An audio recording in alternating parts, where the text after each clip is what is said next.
साथियों नमस्कार, मैं जेके सर जीएस प्लेटफॉर्म पर भारतीय अर्थव्यवस्था की क्लासेज में आप सभी का हार्दिक स्वागत है। साथियों जीएस प्लेटफॉर्म पर आज से हम भारतीय अर्थव्यवस्था की क्लासेज प्रारंभ कर रहे हैं।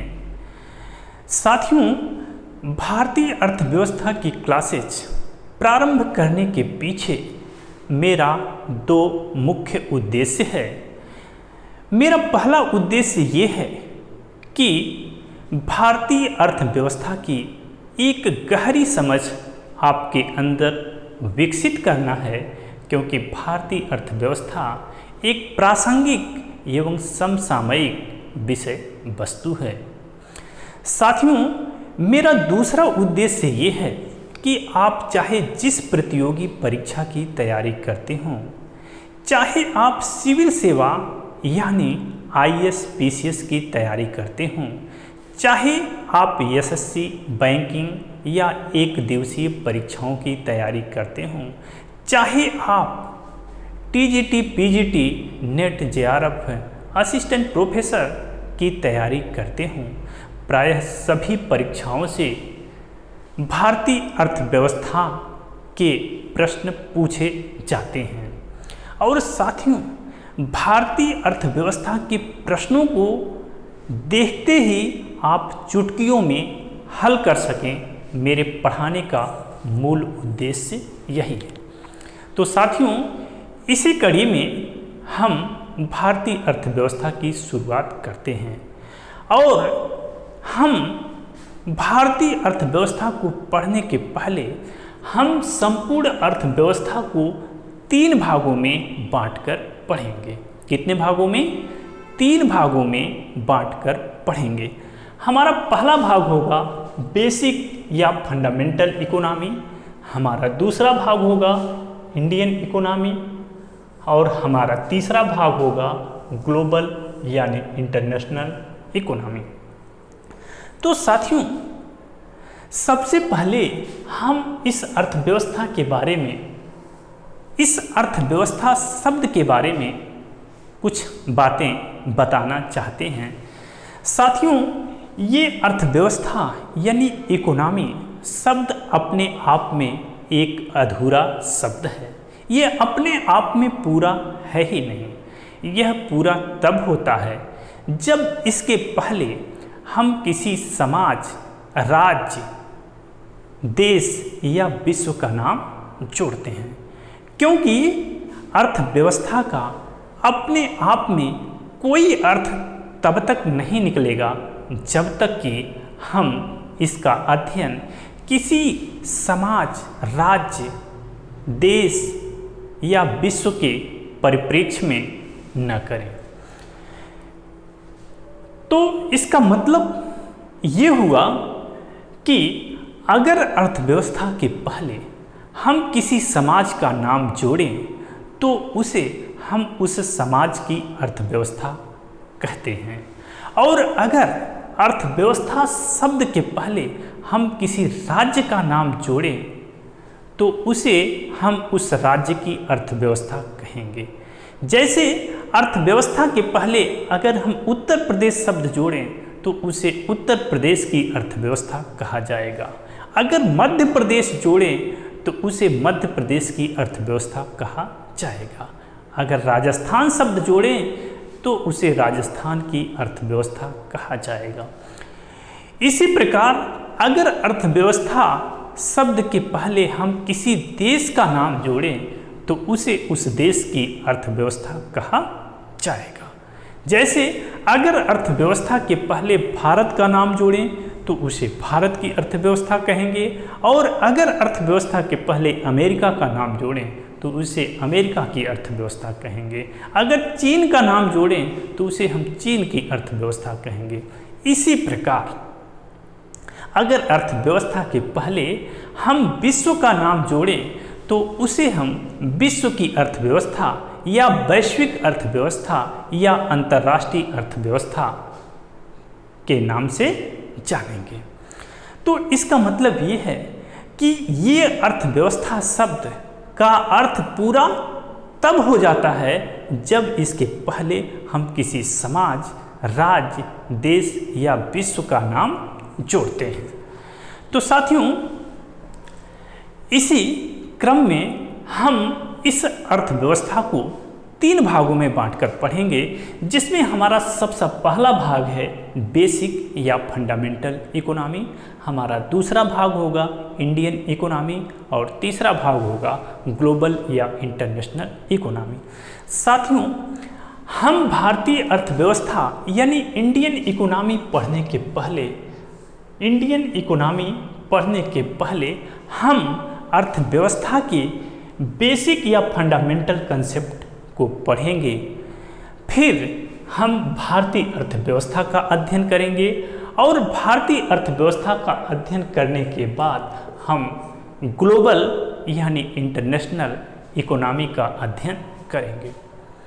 तो साथियों, सबसे पहले हम बेसिक या फंडामेंटल इकोनॉमी की बात करते हैं। साथियों, दुनिया का कोई भी विषय हो, हर विषय का अपना कुछ न कुछ बेसिक यानी फंडामेंटल कंसेप्ट होता है, और जब तक हम उस विषय के बेसिक यानी फंडामेंटल कंसेप्ट को नहीं पढ़ते हैं, तब तक कभी भी हमें उस विषय की एक अच्छी समझ नहीं हो सकती है। ठीक उसी प्रकार अगर हम ये कहें, जैसे एग्जाम्पल के लिए अगर हम ये कहें कि मान लीजिए कोई मैथमेटिक्स का विद्यार्थी है और उस विद्यार्थी को जोड़, घटाना, गुणा, भाग, सिंप्लीफिकेशन अच्छे से ना आए, तो क्या हम उस विद्यार्थी से यह उम्मीद कर सकते हैं कि उस विद्यार्थी को मैथमेटिक्स का एक अच्छा ज्ञान होगा, मैथमेटिक्स की एक अच्छी समझ रख पाएगा? आंसर क्या मिलेगा? नहीं। ठीक उसी प्रकार अगर भारतीय अर्थव्यवस्था के बेसिक यानी फंडामेंटल कंसेप्ट का अध्ययन हम नहीं करेंगे, तो कभी भी भारतीय अर्थव्यवस्था की एक अच्छी समझ मेरे अंदर या हमारे अंदर नहीं हो सकती है। साथियों, बेसिक यानी फंडामेंटल इकोनॉमी ठीक उसी प्रकार है जिस प्रकार हम ये कहें कि आप एक सुंदर भवन या एक सुंदर मकान बनाना चाहते हैं, या आप एक बहुमंजिली इमारत बनाना चाहते हैं, और यह बहुमंजिली इमारत तब तक नहीं बन सकती है या एक सुंदर मकान तब तक नहीं बन सकता है जब तक कि उस मकान की नींव मजबूत एवं सिस्टमैटिक यानी व्यवस्थित न हो। यानी हम एक सुंदर या बहुमंजिली इमारत बनाने की कल्पना तो करते हैं, लेकिन जब तक एक मजबूत नींव और व्यवस्थित नींव नहीं होगी, तब तक हम उसे अंतिम रूप नहीं दे सकते हैं। तो इसी प्रकार निष्कर्ष ये निकलता है कि अगर हमें भारतीय अर्थव्यवस्था के साथ चलना है, अगर हमें भारतीय अर्थव्यवस्था के साथ दौड़ना है, अगर हमें भारतीय अर्थव्यवस्था के एडवांस कंसेप्ट को समझना है, अगर भारतीय अर्थव्यवस्था के करंट डायमेंशन को हमें समझना है, अगर भारतीय अर्थव्यवस्था के साथ हमें जीना है, तो निश्चित रूप से हमें भारतीय अर्थव्यवस्था के बेसिक यानी फंडामेंटल कंसेप्ट को पढ़ना पड़ेगा। और साथियों, बेसिक या फंडामेंटल कंसेप्ट के अंतर्गत मुख्य रूप से हम 2 बातों का अध्ययन करेंगे। पहला अर्थशास्त्र, पहला शब्द है अर्थशास्त्र और दूसरा शब्द है अर्थव्यवस्था। बेसिक या फंडामेंटल इकोनॉमी के अंतर्गत मुख्य रूप से हम 2 बातों का अध्ययन करेंगे। पहला अर्थशास्त्र और दूसरा क्या है? अर्थव्यवस्था। अर्थशास्त्र के अंतर्गत मुख्य रूप से हम 3 बात पढ़ेंगे। अर्थशास्त्र का अर्थ क्या है, अर्थशास्त्र की अवधारणा क्या है, अर्थशास्त्र की शाखाएं क्या हैं। उसी प्रकार अर्थव्यवस्था के अंतर्गत भी हम 3 बातें पढ़ेंगे। अर्थव्यवस्था का अर्थ क्या है, अर्थव्यवस्था का क्षेत्र क्या है, अर्थव्यवस्था कितने प्रकार की होती है, और यहीं पर हम अर्थशास्त्र और अर्थव्यवस्था में अंतर को भी स्पष्ट करेंगे। तो साथियों, सबसे पहले हम अर्थशास्त्र के अर्थ की बात करते हैं। अर्थशास्त्र का एक सामान्य अर्थ क्या है, पहले इसे समझते हैं। फिर अर्थव्यवस्था का सामान्य अर्थ क्या है, इसे समझेंगे। फिर अर्थशास्त्र और अर्थव्यवस्था में अंतर क्या है, इसे समझेंगे। साथियों, हमारी जो अर्थव्यवस्था है, ये जो अर्थव्यवस्था शब्द है, ये अर्थशास्त्र से ही निकला है। ठीक है, अर्थव्यवस्था कहाँ से आया है, ये अर्थशास्त्र से ही आया है। और अर्थशास्त्र का एक एप्लाइड पहलू है। ठीक है, अर्थशास्त्र का एक भाग है या अर्थशास्त्र का, ठीक है, एप्लाइड डायमेंशन है। ठीक है, या अर्थशास्त्र का एप्लीकेशन है। ठीक, तो चलिए हम शुरू करते हैं अर्थशास्त्र के सामान्य अर्थ की। साथियों, अर्थशास्त्र में जो पहला शब्द अर्थ है, अर्थशास्त्र में ये जो पहला शब्द अर्थ है, इस अर्थ का मतलब आर्थिक क्रियाओं से है। अर्थशास्त्र में जो पहला शब्द अर्थ है, इसका आशय आर्थिक क्रियाओं से है। किससे है, आर्थिक क्रियाओं से है। और शास्त्र का मतलब अध्ययन करना, शास्त्र का मतलब अध्ययन करना।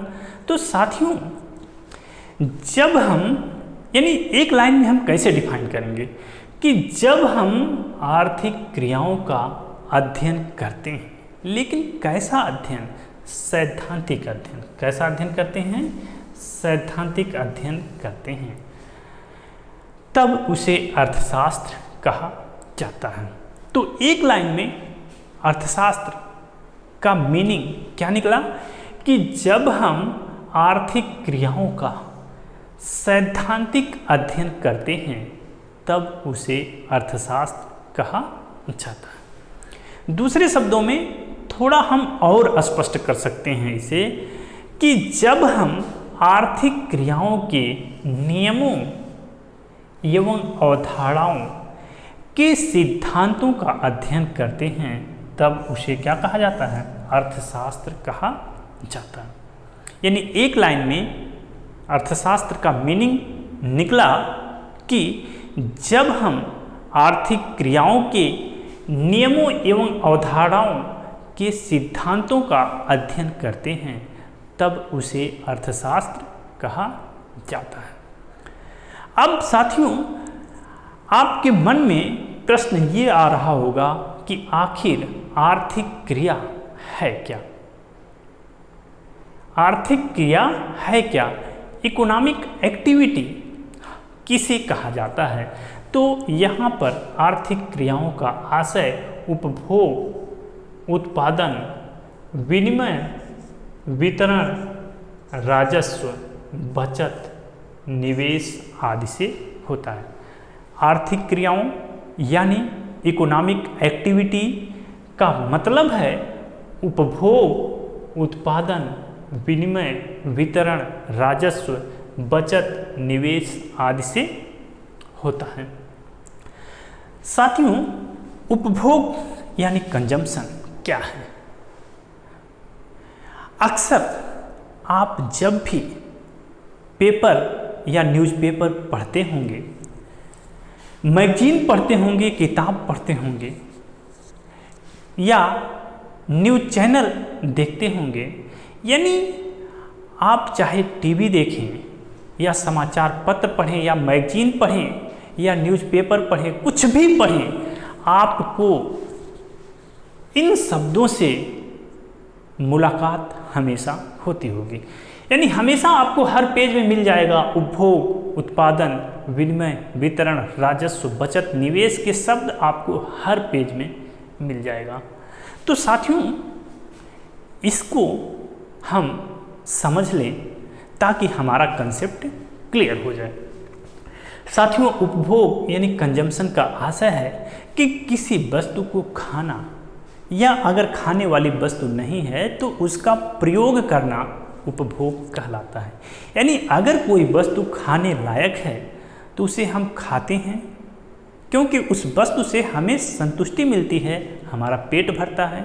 और अगर खाने लायक नहीं है तो उसका हम प्रयोग करते हैं, उससे भी हमें संतुष्टि मिलती है या धन का अर्जन होता है।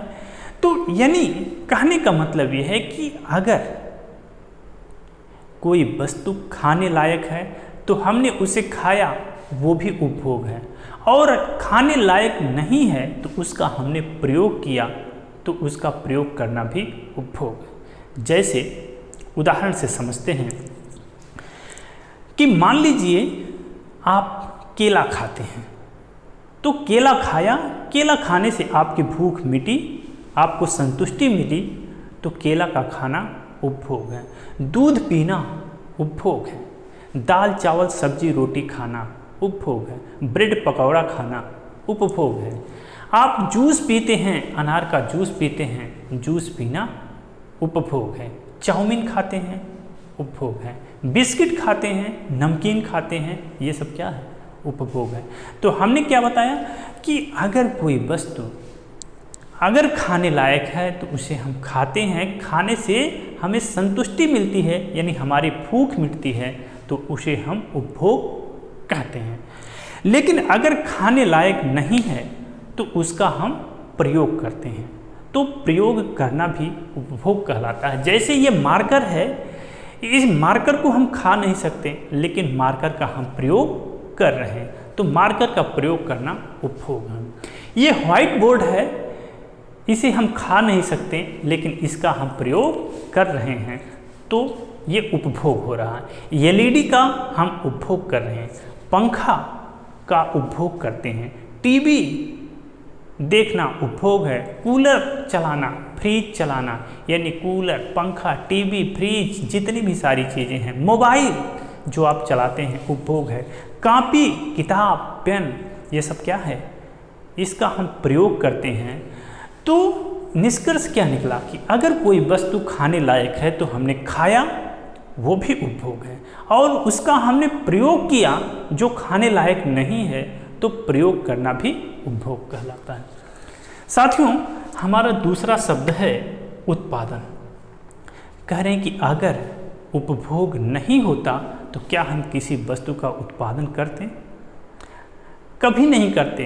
यानी सारी की सारी आर्थिक क्रियाओं के केंद्र में हमारा कंजम्पशन है, यानी उपभोग है। अगर उपभोग नहीं होता तो हम किसी वस्तु का उत्पादन नहीं करते।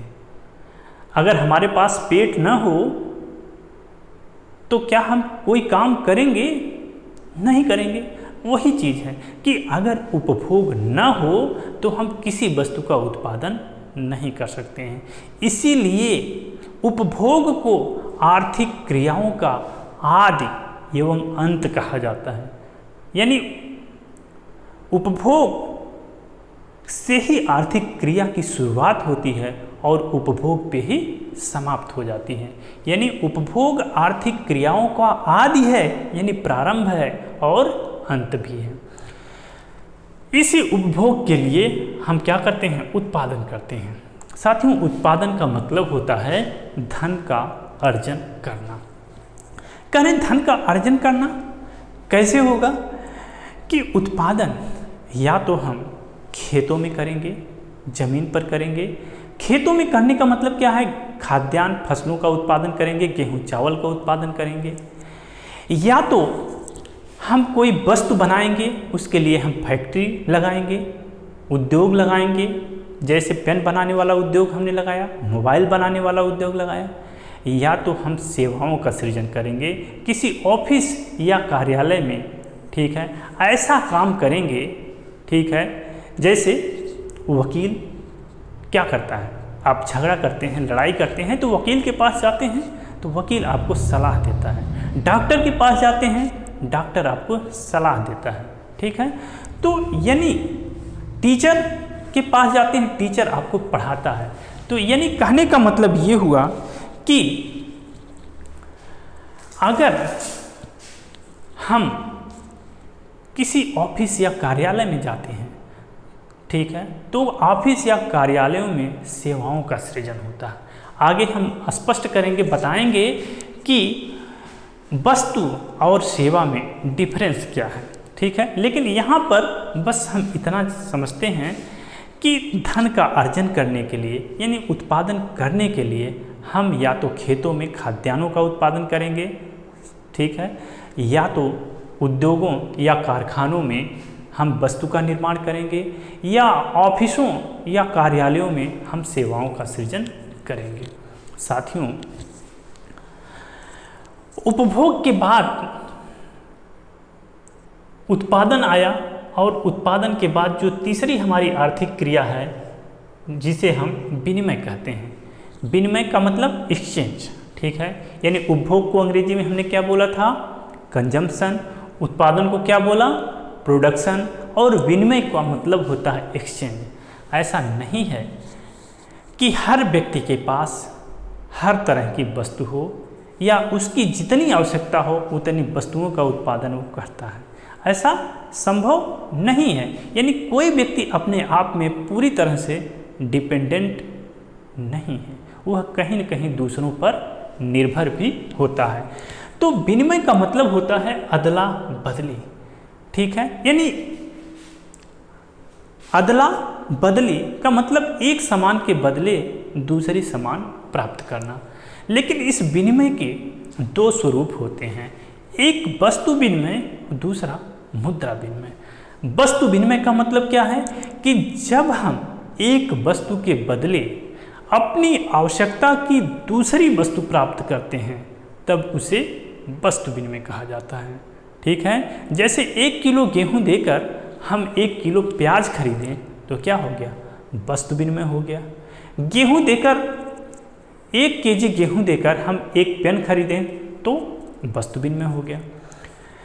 विनिमय का जो दूसरा रूप है मुद्रा विनिमय, ठीक है। मुद्रा विनिमय का मतलब जब हम मुद्रा के बदले अपनी आवश्यकता की वस्तु को प्राप्त करते हैं तब उसे मुद्रा विनिमय कहा जाता है। 10 रुपये देकर एक पेन को खरीदना क्या है?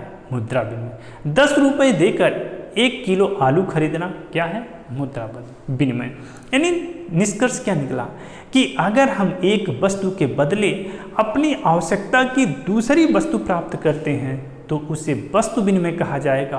अगर हम मुद्रा के बदले अपनी आवश्यकता की दूसरी वस्तु प्राप्त करते हैं तो उसे मुद्रा विनिमय कहा जाएगा। साथियों, आर्थिक क्रिया का जो चौथा भाग है, ठीक है, आर्थिक क्रिया का जो चौथा शब्द है जिसे हम वितरण कहते हैं। वितरण का मतलब है डिस्ट्रीब्यूशन। डिस्ट्रीब्यूशन क्या है? साथियों, अगर हम किसी वस्तु का उत्पादन करते हैं तो उत्पादन करने के लिए हमें उत्पादन के 4 साधनों की ज़रूरत पड़ती है।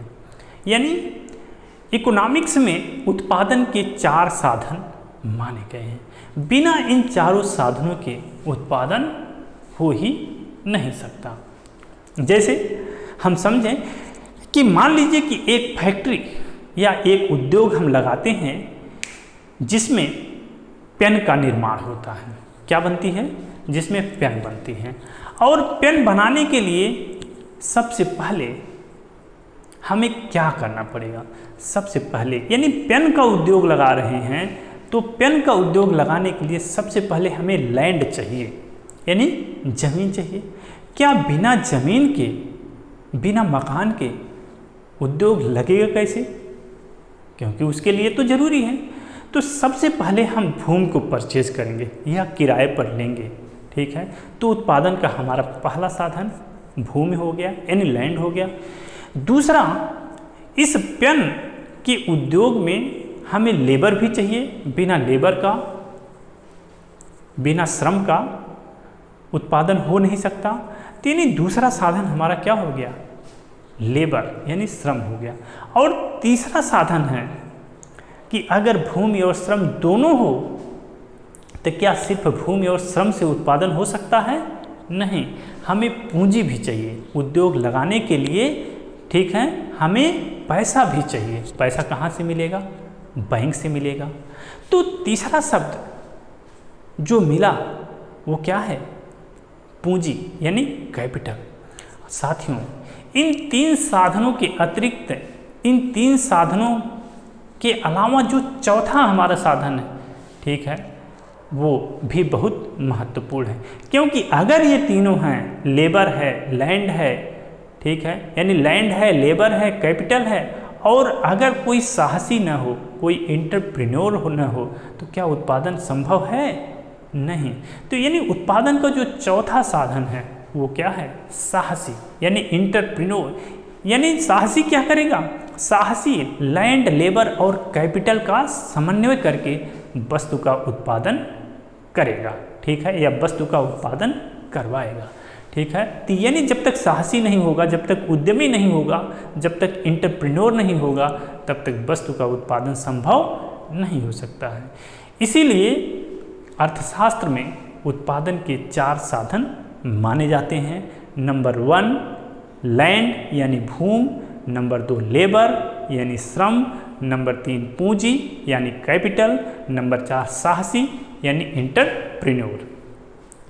साथियों, अगर ये उत्पादन के चारों साधन पेन उद्योग में काम कर रहे हैं, योगदान दे रहे हैं, तो क्या उनको कुछ न कुछ प्रतिफल मिलना चाहिए कि नहीं मिलना चाहिए?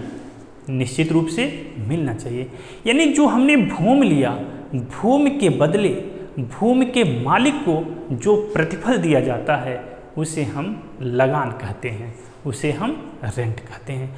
और जो हमने लेबर लगाया, लेबर के योगदान के बदले, लेबर ने जो अपना श्रम दिया, उसके योगदान के बदले जो उसे प्रतिफल मिलता है, ठीक है, उसे हम मजदूरी कहते हैं।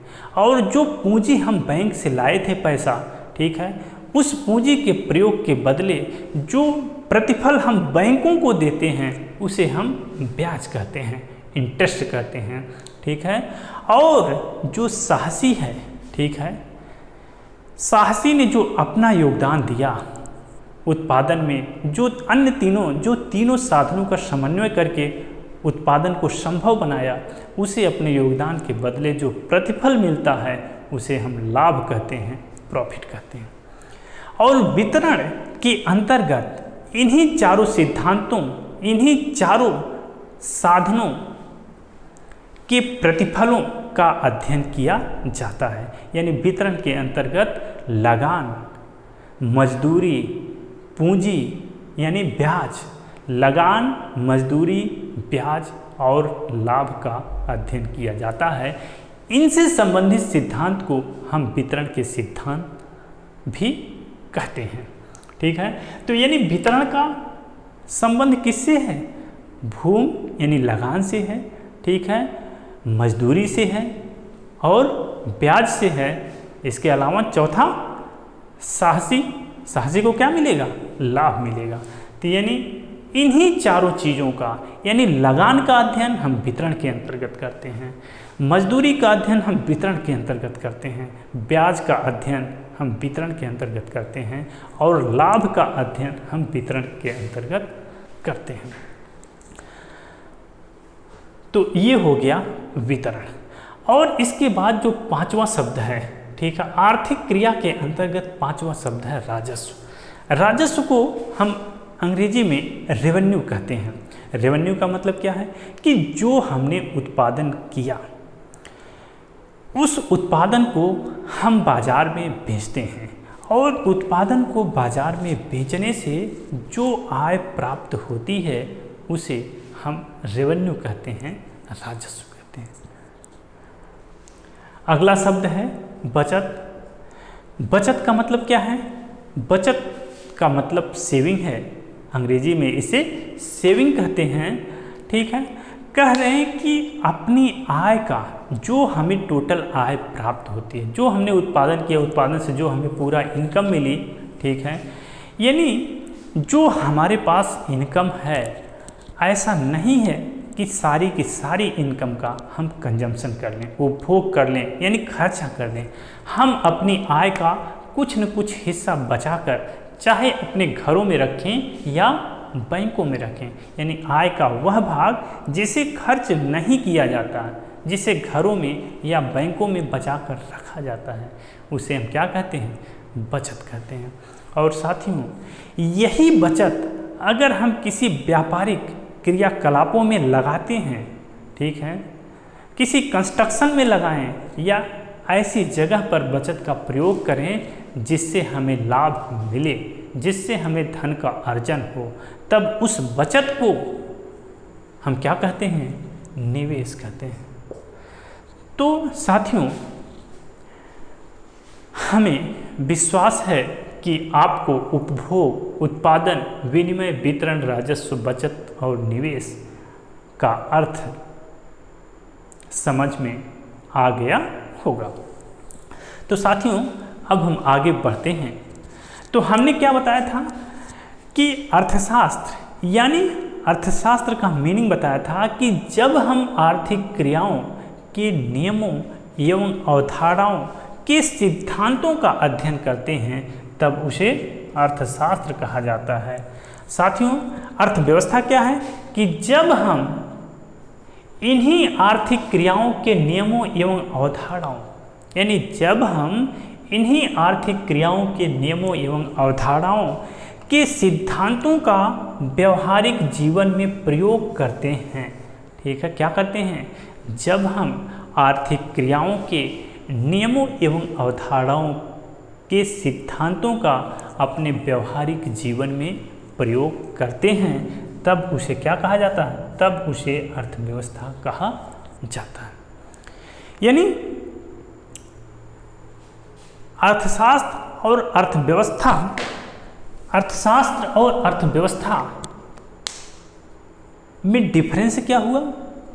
हमने ये कहा कि जब हम आर्थिक क्रियाओं के सिद्धांतों का अध्ययन करते हैं तब उसे अर्थशास्त्र कहा जाता है, और जब हम आर्थिक क्रियाओं के सिद्धांतों का व्यवहारिक जीवन में प्रयोग करते हैं तब उसे अर्थव्यवस्था कहा जाता है। यानी अर्थव्यवस्था अर्थशास्त्र का एक भाग है या अर्थशास्त्र का ही एप्लीकेशन है, ठीक है, अर्थशास्त्र का एप्लीकेशन है। तो साथियों, अर्थशास्त्र और अर्थव्यवस्था का अंतर आपको अवश्य समझ में आ गया होगा।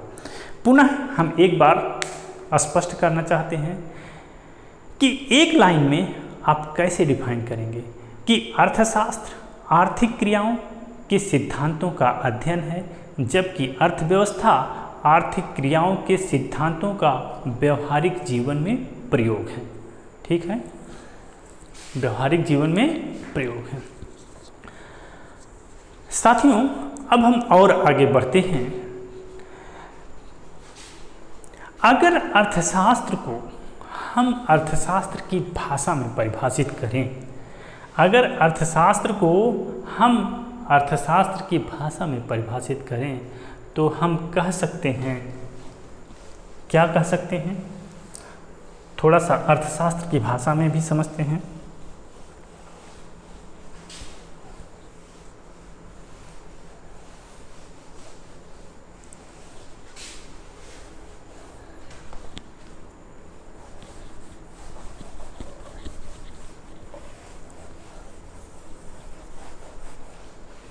साथियों, जो हमारा अर्थशास्त्र है,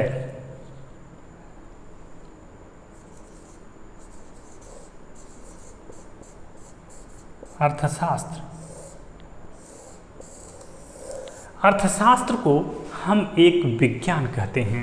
अर्थशास्त्र क्या है? एक विज्ञान है। क्या है? विज्ञान है जो मानव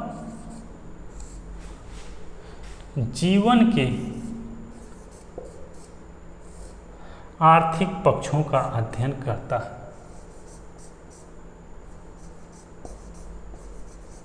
आर्थिक पक्षों का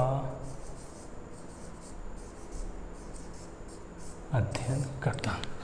साथियों, अर्थशास्त्र को अगर अर्थशास्त्र की भाषा में हम स्पष्ट करें तो हम कह सकते हैं कि अर्थशास्त्र एक विज्ञान है। क्या है? अर्थशास्त्र एक विज्ञान है जो मानव जीवन के आर्थिक पक्षों का अध्ययन करता है। आर्थिक पक्ष का मतलब आर्थिक क्रियाओं से होता है। आर्थिक पक्ष का तात्पर्य यहाँ पर क्या है? आर्थिक क्रियाओं से है। और आर्थिक क्रियाओं का तात्पर्य उपभोग, उत्पादन, विनिमय, वितरण, राजस्व, बचत एवं निवेश से होता है। साथियों, इसे विज्ञान क्यों कहा गया? विज्ञान का मतलब क्या है कि जब हम किसी विषय का क्रमबद्ध या व्यवस्थित यानी सिस्टमैटिक तरीके से अध्ययन करते हैं तब उसे विज्ञान कहा जाता है। तो अर्थशास्त्र एक विज्ञान है क्योंकि अर्थशास्त्र का हम सिस्टमैटिक यानी व्यवस्थित एवं क्रमबद्ध तरीके से अध्ययन करते हैं, इसलिए अर्थशास्त्र को एक विज्ञान भी कहा जाता है। तो एक लाइन में अर्थशास्त्र की मीनिंग क्या निकली कि अर्थशास्त्र एक विज्ञान है जो मानव जीवन के आर्थिक पक्षों का अध्ययन करता है। यहाँ आर्थिक पक्षों का तात्पर्य आर्थिक क्रियाओं से है और आर्थिक क्रियाओं का तात्पर्य उपभोग, उत्पादन, विनिमय, वितरण, राजस्व, बचत एवं निवेश आदि से होता है। साथियों, हम लोग हाई स्कूल में यानी कक्षा 10 में सामाजिक विज्ञान पढ़े होंगे और उस सामाजिक विज्ञान के अंतर्गत हम इतिहास, भूगोल, नागरिक शास्त्र और अर्थशास्त्र का अध्ययन करते थे। यानी वहाँ पर यानी कक्षा 10 में सामाजिक विज्ञान के अंतर्गत अर्थशास्त्र था। ठीक है, इसका मतलब अर्थशास्त्र सामाजिक विज्ञान का एक भाग है। यानी हम क्या कह सकते हैं अर्थशास्त्र को कि अर्थशास्त्र सामाजिक विज्ञान की एक शाखा है जिसे एक विषय के रूप में बहुत ज़्यादा महत्व प्राप्त हो गया है। यानी दुनिया का कोई ऐसा क्षेत्र है ही नहीं जहाँ पर अर्थशास्त्र का प्रयोग हमें दिखाई न दे। यानी धरा से लेकर स्पेस तक प्रायः हर जगह अर्थशास्त्र का प्रयोग हमें दिखाई देता है।